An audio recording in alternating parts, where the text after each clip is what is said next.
Hey there, friends. This is Bill McDonald, the Writing Doctor, and I promised you that I would post the daily activities regarding my detailed writing, expository, and editing lesson plans. My company in Texas is called May the Fours Be With You, because the idea is that you want two different people to give you a four. Just to give you some background, in Texas, ever since the STAR test and even the TAX test has started, about 75% of the students in April, when they actually take the test, only get a 0, a 1, or a 2 from each reader instead of a 3 or a 4. So accomplishing a 3 or a 4 is really hard to do. And so I use the play off of Star Wars, having our goal be how to get from what I call 0 or 1 land all the way to 4 land in time. I want you to pay attention to my contact information there. If you have any questions at all, feel free to call me. You can write me the old school way. Email me at writing_doctor@yahoo.com. Go to my website at www.therightprescription.com for trainings or to buy hard copies of my materials. And on my Teachers Pay Teachers, you'll just enter the keywords "the right prescription" and you'll be able to buy most of my writing, reading, and math stuff in digital copies, which I have almost everything on sale for $1 right now until May the 31st. Since a lot of you teachers are having to buy things out of your own pocket. And I have these lesson plans and my binder. I'll show that to you real quick. My Dear Doc binder. It's called Dear Doc Daily Editing and Revising of Reading of Development, Organization, and Conventions. ELAR and Writing Binder. Penmanship, grammar, editing, revising, reading, and essay practice for students needing writing band-aids and surgery. Editing, revising, reading, and essay practice for resource for retaking visual, auditory, and kinesthetic learners from the letter, word, sentence level to the paragraph, essay, passage level. So the idea of this binder is what I call swag. Scaffolding writing across grade levels. So the front of the binder has things that you can do all the way down to pre-K and kinder, first and second.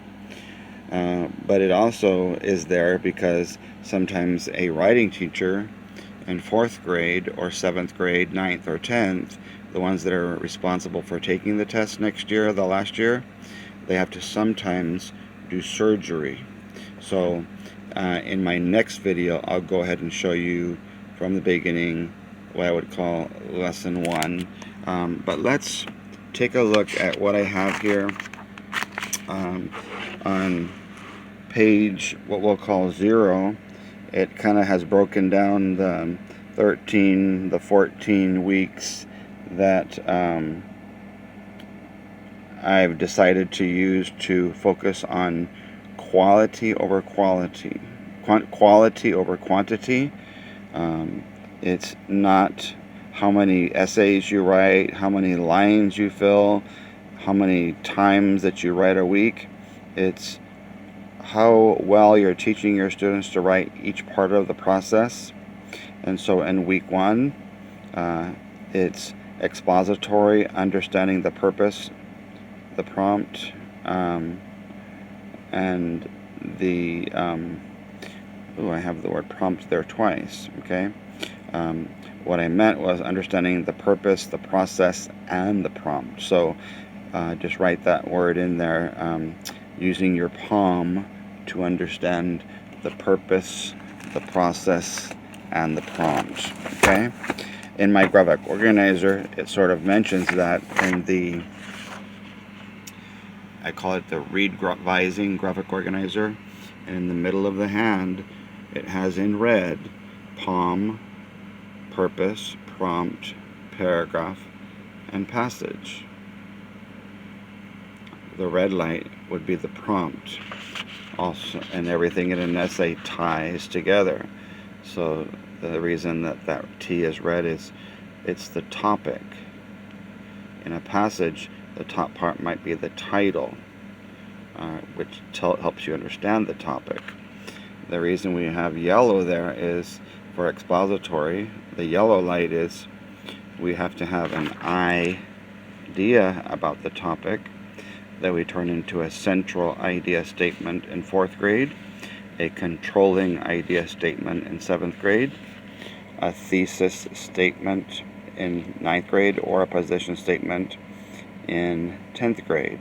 And that would be the focus of the entire essay.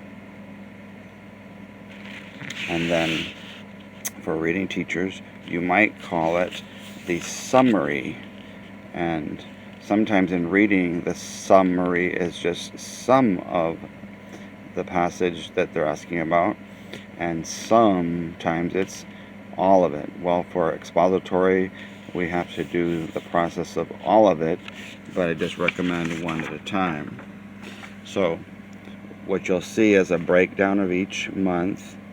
Here's month 1, scope and sequence, week 1, what I might suggest that you do every day. So day 1 says, think of expository, the triple play on the letter P, penmanship, the purpose, the prompt, and like we also said, the process, understanding the process. So I'm going to use the actual word expository itself to teach it, but what I've done each day is to start off with what you might call a Dear Adult, daily editing and revising of adult writing. So it says on a sign here, Highland Park Junior High. Sometimes you're the dog, comma, sometimes you're the hydrant, okay? And I'm not picking on any schools or any building companies. It's just all I was doing was asking adults and students across Texas to look for mistakes. So if this happens to be your school or you know that school, everybody makes mistakes in life, and all we're trying to do is fix the mistakes. So what you would want to do is try to see if your students can figure out that does have mistakes. And I would recommend that you have them write the sentence only with the words that need to be capitalized, and have the rest be in lowercase. Capital sometimes your contraction, you are the dog, period, or semicolon. Sometimes you are the hydrant, and then we would put a period there. Okay, if you're going to put a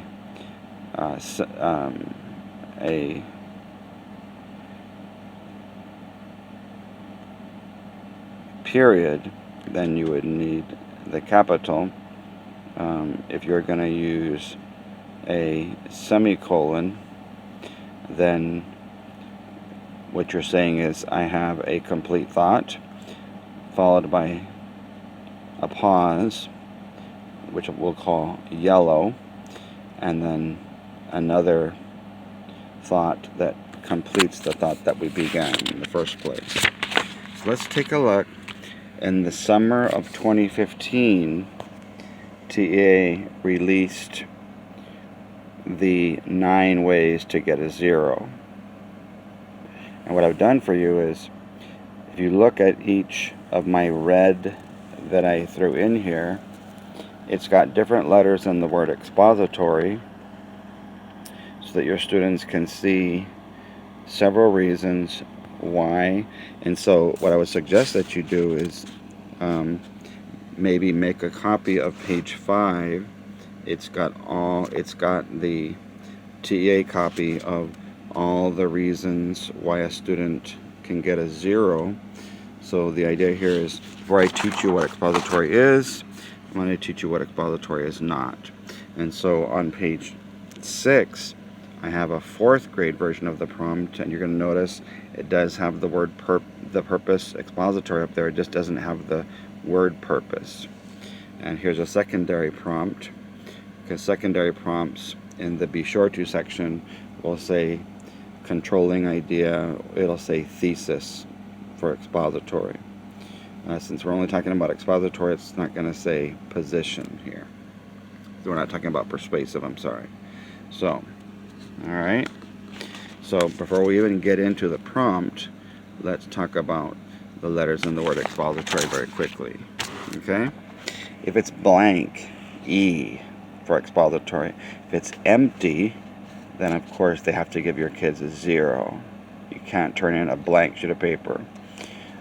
OSITO, 0 sentences, idea, topic.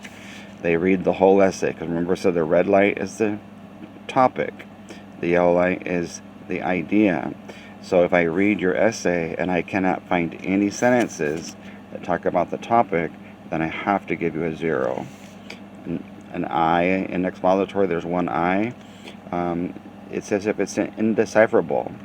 In other words, the handwriting, the penmanship is so bad, it looks like there's just a string of letters that are just thrown together.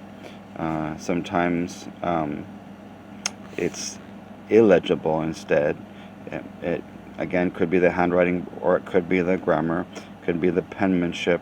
The middle of the word expository has a POS, and there's an adult version of POS, which we won't talk about here because we have students watching the video. But if you think of it like this, POS, if your penmanship or spelling is indecipherable or illegible, then we have to give you a 0.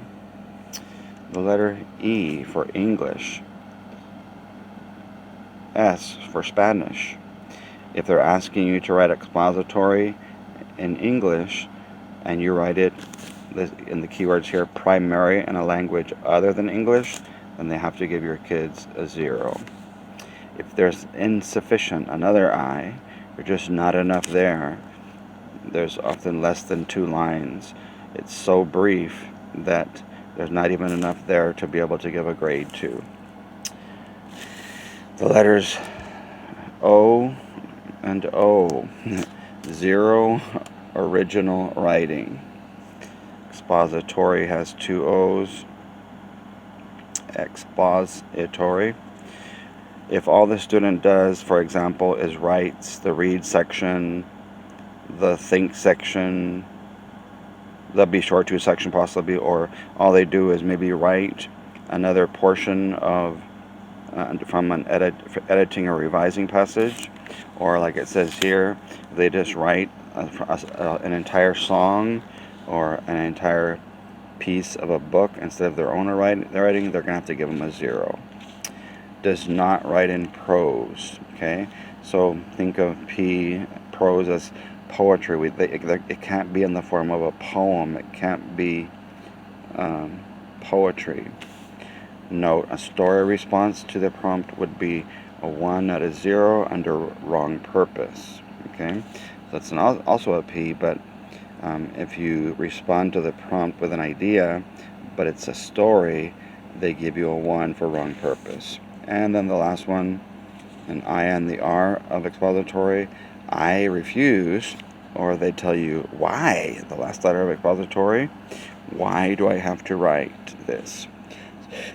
So that's my unique, weird way of using the actual word expository. And like I said, you could either give them this prompt page or just have them write the word expository going down vertically and then writing in some of the things that we mentioned on the previous page to remind your kids these are all the things that you can do that will get you a 0. I've heard several people tell me in the past, I don't believe in showing kids 0s or 1s. Well, sometimes the best examples in life are the things not to do before you try to show them the things to do.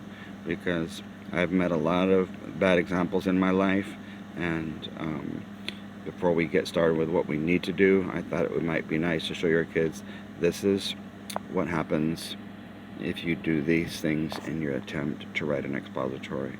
Thank you guys, and God bless.